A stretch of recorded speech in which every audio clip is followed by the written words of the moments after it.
Hello friends, and welcome to Escaping the Mouse with your host, me, Breck Rowell. Alright, we're going to do another episode of Bites and Nibbles with Breck today. Today what we're going to do is we're going to prepare a carrot cake and a cream cheese frosting for the carrot cake. Now, this all kind of started on last week's live stream. I kind of mentioned that I love doing the cooking recipes, but lately I've been doing a lot of like entrees and things like that, and I don't do a lot of desserts. And I started thinking, you know what, I love desserts. I need to do more desserts. So I was digging through a cookbook my mom gave me a number of years ago, and I found a really good looking carrot cake recipe, and it also had like a cream cheese frosting on the top of it. So it's two separate recipes, but we're going to prepare it at once. They recommend the frosting for the carrot cake, and it sounds really good and it seems pretty simple. And let's get going. This looks good. Alright, so here's our ingredients for our carrot cake and our frosting. We're going to start off with some granulated sugar, some flour, cinnamon, baking soda, vegetable oil, salt, in this case chopped nuts. They said chopped nuts, I did chopped walnuts because I kind of like that in this kind of thing. Carrots, of course, because it's a carrot cake. A couple of eggs. Some vanilla extract, which is actually going to be part of both the carrot cake and the frosting. And then the frosting is also going to be some confectioner's sugar, also known as powdered sugar, some milk, some cream cheese, and a little margarine. Now this recipe kind of flows together pretty quickly, so I got to actually prepare all the ingredients so that when they're ready, I just got to throw them in, because a lot of this recipe is do this for 30 seconds, then add this, beat it for another 30 seconds, and so on and so forth. And so I want to have all those bits and pieces ready. So I'm going to do that, and I'll show you what I end up with. Alright, so I've got all my basic ingredients now broken up into little parts and ready to go in when we're ready to go. I've got my 3 eggs, 3 cups of carrots. I ground those up in using the grating tool in the food processor, 1.5 cups of sugar, a cup of oil, in this case vegetable oil, some of my dry ingredients, which is my flour, my cinnamon, my baking soda, and some salt. And then also a cup of the nuts. And then we're going to throw in a little bit of vanilla extract at a particular point. So let's get going with this. So we're going to start by preheating our oven to 350 degrees. And we'll get that going. Next I'm going to grease my 9x13 cooking dish. They say do it with a little shortening, but I don't have any shortening. I'm just going to use a little cooking spray, kind of coat everything, all the sides here and along the bottom. And then I'm going to dust it with a little bit of flour. They actually say dust the shortening with flour, but I'm going to dust the cooking spray with flour. Kind of like that. Next thing I'm going to do is I'm going to mix together my sugar, my vegetable oil,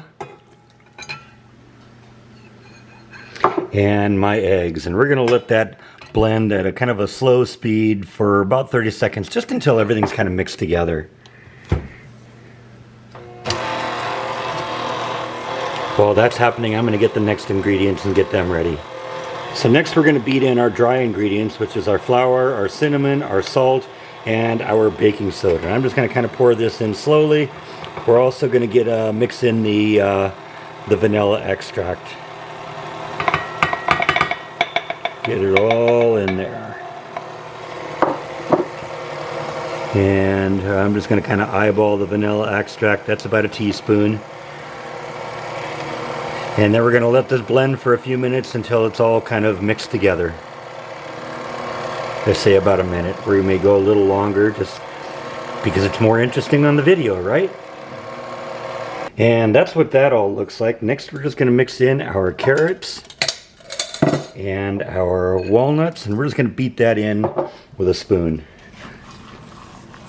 Now I started off doing this with a spoon, but this was kind of a drag, so I kind of put the kneading attachment on my mixer, and that's definitely a better way of mixing it. You can do it by hand, but hey, I'm a guy, I'm going to use more power if I can, right? And next we're going to pour everything into our pan. Now I noticed my oven just signaled me a couple minutes ago that it is at preheat temperature, so we're going to be able to just put this right in. Looks good, doesn't it? Smells good too. Get every last drop of that out of there because we don't want to miss any of that, right? Alright, so we're at 350 degrees. We're going to put our cake into the oven, kind of middle rack. My oven isn't very deep, so I got to turn things sideways like that. And we are going to turn it on the timer for about 30 minutes. See you in 30 minutes. Alright, actually let it go for 35 minutes, and look, it's definitely expanded a little bit. So let's take it out of there. We're going to let it cool off on this wire rack for about 10 minutes, and then we're going to remove it from the pan and let it cool for another hour. That smells good.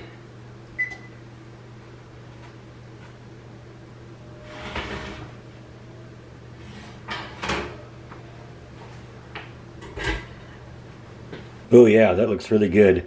Now like I said, we're going to let this cool off for about 10 minutes in the pan. Then we're going to remove it from the pan, leave it on the wire rack for a little bit of time, and let it cool off completely. And once that's done, we'll put the frosting on it. Alright, about 10 minutes has gone by, and I've transferred it over to a wire pad. Now I actually ended up having to use another wire rack to try and get it out of the pan. It ended up sticking a little bit on the top, but that's okay. Nobody will see that when we put the frosting on. So I'm going to let this cool off for about an hour, and I'll catch up with you then. Alright, a little time has passed by, and our carrot cake has cooled off a little bit. Next step now is we're going to prepare the frosting. And the frosting is pretty simple. What you got is 8 ounces of cream cheese, about 1/4 cup of butter or margarine, a teaspoon of vanilla extract, and about 3 teaspoons of milk. And I'm just going to put it in there into the beater here, and we're just going to beat it a little bit here until we get it nice and soft and all kind of mixed together.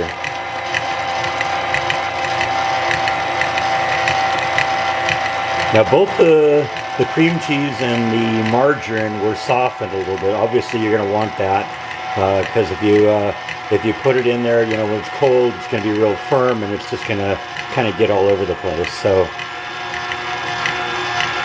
all right, that's looking pretty good. Let's slow that down a little bit, and now we're going to start feeding in our confectioner's sugar, and they recommend doing it a little bit at a time, and then just kind of mixing it up. I'm going to probably have to get in there a little bit and scrape some of the butter and cream cheese out of the middle of the batter, but that sometimes happens. All right, we got it all kind of mixed in here, and it's looking pretty good. So I think at this point it's finished. It's time to put it on the carrot cake. So I'm actually going to make sure we get all the frosting on there. Basically, they say since there's cream cheese on it, once you made this, they suggest you keep it refrigerated because the cream cheese will go bad. But I'm just going to put it all on here, and we're going to spread it around real good, and then we won't have to worry about leftovers, right? All right.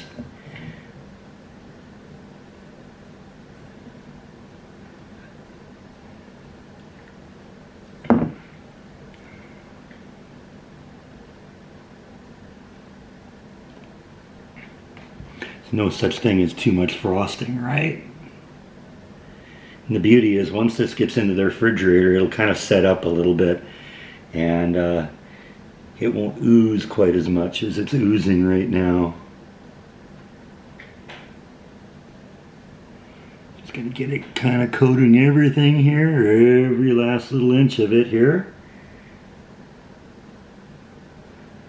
Oh yeah.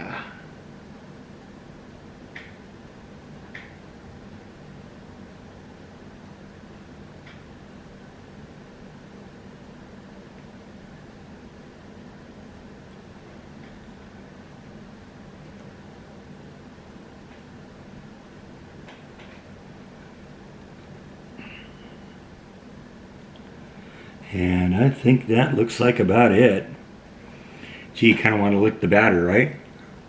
And there is our final product. So I'm going to put this in the fridge a little bit to allow the frosting to set up a bit. And then we'll come back and give it its all-important taste test. I can't wait. All right, it's time for the all-important taste test. Now, I cut off a little slab of this. I was a little concerned that the frosting might be a little thick because of how thick I put it on, but that's actually just about right. So let's give this thing a taste test. I know the frosting tastes great because I've already tested that, and the carrot cake itself smells fantastic, so I can't imagine this is going to be anything less than really great. Oh yeah, that's really good. Nice and moist, great flavor, it's nice and sweet, everything you'd want from this. I think the frosting and the carrot cake really complement each other really well. And the nuts are in there, and that's great. I was almost thinking during when I was making it that I should put some raisins in there too. But I stuck with the recipe. That might be something you might want to do at some point if you like raisins. Pop them in there at the same time you put the nuts. And I think it'll be really good. But this is fantastic the way it is. Definitely recommend this. So yeah, definitely a thumbs up on that one. Definitely should try this one if you get a chance. I'll put the recipe down in the description below. Check it out if you're interested. And until then, I think that is the end of our vlog today. Thank you as always for watching, and I'll see you next time on Escaping the Mouse. Bon appetit.